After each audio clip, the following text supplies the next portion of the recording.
Hello and welcome back to another FPL video from Fantasy Football Scout. It's team selection time for Game Week 10, so we're going to take a look, as always, at how Gianni's team did in Game Week 9 and then take a look ahead to transfers, captaincy, that kind of thing for Game Week 10 as well. Gianni, how are you feeling? Yeah, I'm good, mate. I'm not too bad. Good stuff. Well, look, we'll jump straight into it. We'll take a look at that Game Week 9 team, get it out of the way.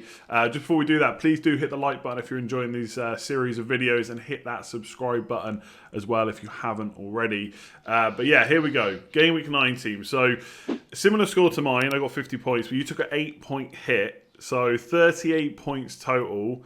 And like you had a few issues. That Brighton Villa game was just not good for anybody that had players in it. You had 3. I actually had 4 in that game, and I still got no points from it. So we've lamped with a -1. So where do you think it all went wrong last week?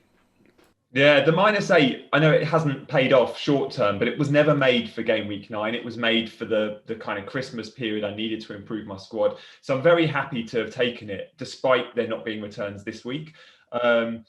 And I was at risk of having 10 men out again. And actually, it would have been fine with 10 men because Target, who were one of the ones I bought in, ended up getting 0 anyway. Lamptey got a -1. So effectively, I've had a 10-man performance or even 9. But the last couple of weeks, my squad wasn't good enough. I needed to spend the points hits. But actually, I'm fairly happy with my squad now. So yeah, look, Game Week 9 was another shocker. It's the story of my season. But I do think things will start to improve from now on.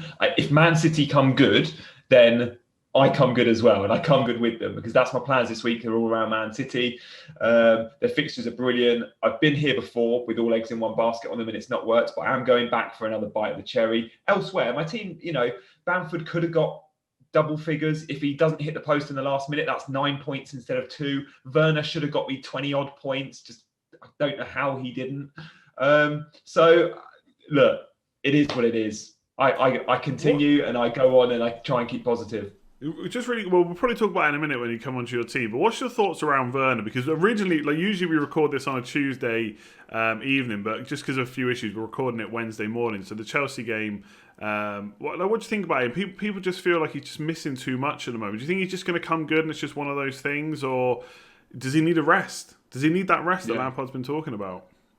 Do you know, Frank says he needs a rest, but then he plays him 90 minutes in the Champions League. So when you've got 5 subs, right? I think he was the 5th sub. I think he came off in the last 2 minutes for Reece James.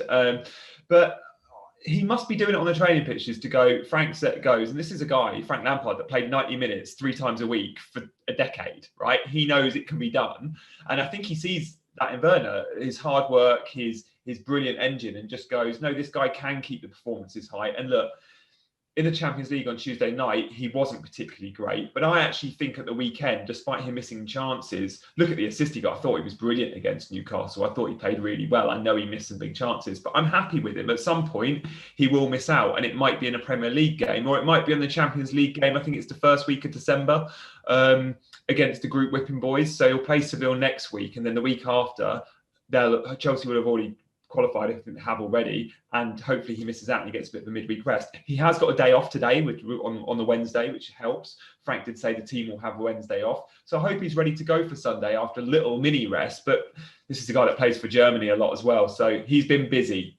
But I'm keeping him for the foreseeable. I'm very happy with Werner. I like him on penalties as well, and he's getting the chances. And as a striker, that's what we want to see. We want to see them getting chances, and he is getting them. Yeah, definitely like Bamford. There's an article just gone out this morning on Scout that I wrote, and he's had 31 shots in the box, Bamford, this season, and that is the most out of any player in the whole of FPL, which is interesting because last year he did miss a lot of chances, which we thought he was going to do this year. So maybe this is him maybe reverse into last season where he is going to continue to miss. But when I saw Kane only got 4 points and I knew you transferred him out to Bamford, I thought, here we go, you're going to get some points against Arsenal because they're going to be all over them, which they were. I think Leeds were like 2nd or 3rd most shots in the box in the last game week, and they were playing Arsenal, who, people will say they're quite good defensively, but Leeds were all over them. So I think consider yourself a bit unlucky. Do you think, I'll bring up your team for next week now. Like, you've taken quite a few hits so far this season. Obviously, you've said before you're not really, you don't mind taking them, etc. I'm kind of in the same opinion. If you need them, you need them. But do you think you need to, do you kind of tell yourself now you need to cool off with them a bit? Or is you just going to keep taking it as it comes? Do you know what? The reason I took the 8-point hit last week was I planned my transfers out for the next sort of 4 or 5 weeks, which we all do, and it barely goes to plan. And my plan was last week, game week 9, a 4-point hit, and then this week, another 4-point hit. And I thought, no, why am I doing that? I could just do an 8-point hit in game week 9 and then not hit in game week 10 because it was about improving the squad. So I did them all in one go. I'm done for the foreseeable. I honestly can't see myself taking a hit now for the next 3-4 weeks unless I get red cards and injuries. So I did promise myself last week with that 8, I can't do this every week. I can't even take 4s every week. And I don't think I'm going to be taking one for the next wave of games. We shall see, and things change. But yeah, I do need to cool it a little bit. And especially where I am, I'm gambling a little bit, knowing my rank. And I am disheartened over my rank. And I know we had a little chat on the phone yesterday, and I kind of said to you, like, I've got to see some positivity and I've just got to remain confident. And I've taken a little bit of comfort in seeing other FPL managers that I respect and that have got better overall ranks than me in a similar position in terms of rank. So it's not uncommon to be where I'm at. That's good to know. And then I also take a little bit of comfort in knowing that I've looked at my own rank history and I've needed to do this to kind of keep myself upbeat. And it's okay, I've only missed out on the top 100k once in 9 years. That's pretty good going, right? So yes, I'm probably not going to get a top 10k finish this year. Kiss goodbye to that. But I do think I can get a top 100k finish, and I'm remaining confident with that. So look, all that matters is your overall rank at the end of the season. There's people watching these videos commenting, going, who is this guy? Why would I listen to him with his rank? Well, look, I don't care what your rank is in game week 9 or 10 or 14. I care what your rank is in game week 38, and that is all that matters. And I'm on a journey to that. So I'm happy with my team now. I'm not going to change the way I play, which is a big hitter approach, and it can mean my squad and my back line, isn't great off the back of it. But if Man City come good in the next few weeks, I'll get some big green arrows. That's what I'm going with. Yeah, and who say they can't with the fixtures coming? We've all spoken about it a lot. I know, like Joe always says on the Scoutcast, that one of his favourite seasons when he was doing really badly and he had to kind of claw it back to get like a respectable rank rather than like an elite rank. So the challenge is on. And I still think, like, obviously the longer you spend at 2-3 million, the harder it is to get that high rank. But I still really do think points are quite close at this point. Obviously, the number one is going to be miles away from most of us at this point because they've probably used. I haven't checked, but usually they've used chips and stuff. But there's so many weeks still to go. I always think a bit like this, right? If you go 9 weeks and you're 100 points behind, what's to say in the next 9 weeks you can't claw 100 points back? Obviously, it gets tough because there's so many more active managers now, and once you're ahead, sometimes it's a bit easier to stay ahead in FPL, but it doesn't always work like that. So we'll have to wait and see. We've mentioned Man City there, and you've talked before about going for Kevin De Bruyne as well as Sterling, because you got Sterling in first. And to be fair, neither of them have really performed in the last few weeks. Is your plan still to get Kevin De Bruyne in as well and double up? Yeah, I'm still planning on the Man City double up. Son to KDB was the transfer I'd always earmarked for this week, and Son scoring last week hampers that a little bit because there is a big fear with his ownership and his form taking Son out. But just looking at fixtures for the next 3 or 4, I can always bring Son back in 3 or 4 weeks, or maybe I'll go Kane instead. But I can't see past Burnley and Fulham in 2 home fixtures for Man City, followed by United, West Brom, Southampton. I need to gamble on Man City because it gives me a differential by owning those 2. And Sterling had his rest last week, which was great. He had a bit of an injury, we know that from England duty, but he should be well rested. KDB hasn't travelled in the Champions League, and they've got a game tonight, so he's got a little rest. So I really like Man City, and it's a big gamble, I know, by committing to the double up when their form hasn't been great. But I still believe, and I've said it a lot this season, I still believe they can be a high-scoring team. And now they've got Jesus and Aguero back. I really think we're going to start to see goals there, and I hope I'm early to that party. My other option this week is to upgrade one of my 4.5 defenders or sell Lamptey or Target to a Robertson, who I absolutely love and want. But knowing that I'll be captaining De Bruyne, I think I just want to bring KDB in. I just want KDB. And long term, I probably only want one Man City, and that will be KDB over Sterling, I think. So yeah, I'm going for it. I'm going big on City. And I realise that's seen as high risk, and many like the safe bets of Son and Bruno. But I can't play too safe at 3, whatever my rank is, 3.9 million. I think if you're looking at it objectively, like like if you gave someone, like if I gave someone 20 quid and said you can bet this now on Son or De Bruyne over the next 4 weeks, who do you think is going to score the most points? Forget your FPL team for a second, you forget transfer stuff. I think most people would put it on Kevin De Bruyne, but obviously there's a bit of more of a nuance when you manage an FPL team. There's price rises and there's other transfers to be making, so you can't just consider it in a vacuum. But I agree, like if it's a 1-versus-1, Son versus De Bruyne, I find it difficult to believe Son will come out of this the winner. Now, it doesn't mean that it's a bad thing to keep him, because the fixtures are good from Game Week 16 and maybe you've got other things to do, and it's something I'm weighing up myself. But the double up is like if City are going to turn it around, it has to be from Game Week 10 onwards, because their results are okay. But I mean, they're behind Man United in the league, and Man United have been poor, right? So Man City are having is probably not made enough about how bad of a season they're actually having for their standards. Like for Man United, we've almost come to realise that they have these periods where it just doesn't go right. We haven't for Man City. They're usually right out there with Liverpool, and it's not happening right now. So that is a worry. But I think, considering you've already got Sterling and Salah, so really it's just Son versus De Bruyne, and I agree. In taking out of the equation who you've already got, I like that move.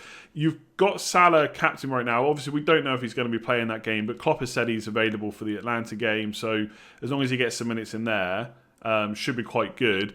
Are you going to change your captain to De Bruyne for this game? Or are you going to stick it on or keep it on Salah? So yeah, captaincy depends so much on Champions League form. I'm interested to see how both Liverpool and City get on. So Salah, everything Klopp has said so far, we're thinking that he's probably fine and he hasn't had terrible symptoms. Therefore, I'm hoping he gets a run out against Atalanta. Liverpool look good, and then he's a captaincy option this weekend where I'll be confident he's starting. With Man City, KDB obviously isn't playing in the Champions League, which is brilliant, but I still want to see how Sterling plays. I want to see how Aguero and Jesus play. I want to see a Man City team finally scoring some goals, and if that's the case, I'll be really confident giving KDB the armband against Burnley, where historically, by the way, Man City against Burnley has always been a really good fixture for Man City. In years gone by, I can remember a lot of sort of 4-5-0 victories. It's a home fixture as well.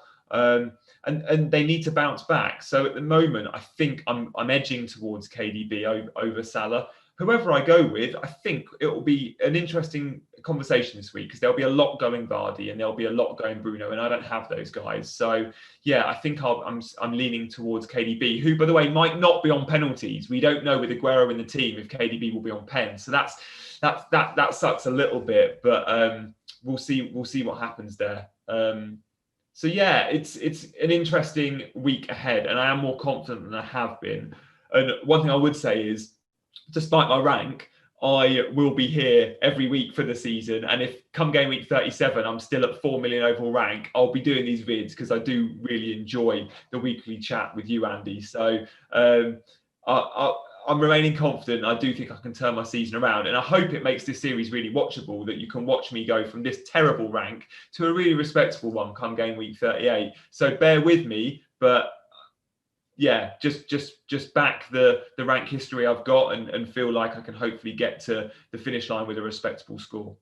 All starting with Kevin De Bruyne, captain this week potentially. I think captain's really interesting this week. I think last week it was a little bit different, but mostly on Bruno. I think this week it will be way more spread, because people have sold Salah, some people have sold him. Not everyone will bring him back. Some people will go for Vardy. Like you said, De Bruyne and Sterling against Burnley could be huge. And I do think Burnley are just going to try and defend deep in that game. And if City can break through early, then that's it. I think floodgates open. But if they don't, it could be another Sheffield United game where they struggle to get a goal. And I've got Kevin De Bruyne already, and I am not concerned, but I'm like you, I don't know exactly how that game's going to go and how many goals they're going to score. So yeah, I think sitting pretty, I think no hits looks pretty good for you this week. And Bamford against Everton, I mean, Everton have conceded 2 in the last 6 games. So that's a pretty nice result. And the defence is cheap looking there, but good fixtures again. You just got, it's a bit like my Brighton and Villa game last week. You've got quite a few in Brighton and Villa and West Ham. So it's difficult to pretty much you're hoping for a 0-0 in that game, and Grealish blanking. Like that would be ideal. Loads have brought in Watkins as well, so 0-0 will be brilliant. And last week we had the Bamford Watkins decision, and we all were like, "Oh, Watkins because he scored 2 against Arsenal or whatever it was." But I think off the back of this week, everyone's going, no, Bamford's the better call. So, wow, so it's Bamford's better away from home as well. It's funny you should say that because I'm probably going to bring them both in this week. But if I only pick one, I probably will go for Bamford. He's just getting too many chances to turn down, and Leeds I just think are too good. But we'll leave it there, and I'll tell you why we're leaving it there, because we have had a lot of technical issues recording this video this morning, which is all my fault. It's all happened in my end. So there is a bit of times where I've clipped stuff together in this video you might have seen. There's a bit where Gianni freezes, but luckily I'm talking, so we just left it in. So bear with us. Hopefully it'll be back to normal next week. And obviously, Gianni, good luck and thanks for joining me again today. No, thank you for having me. I'm thinking, Andy, with all these technical problems, knowing how much effort we've gone to get this video out, if I see loads of negative comments, I'm going to be really disappointed in you guys. In fact, I don't even look, so whatever. Anyway. That's the fun thing about pre-recorded videos. Like, it goes out, and hopefully you can make it look like it was just done normally. But I cannot tell you how many times Gianni has just had to answer the question who he's captaining this week because my internet kept crashing. So he's answered it about 7 or 8 times. So there you go, the same point over and over again. So big thanks for you for sticking with me and for you guys watching as well. Please do hit that like button already and hit subscribe if you haven't. Otherwise, I'll say goodbye and we will catch you tomorrow for another video. See you guys.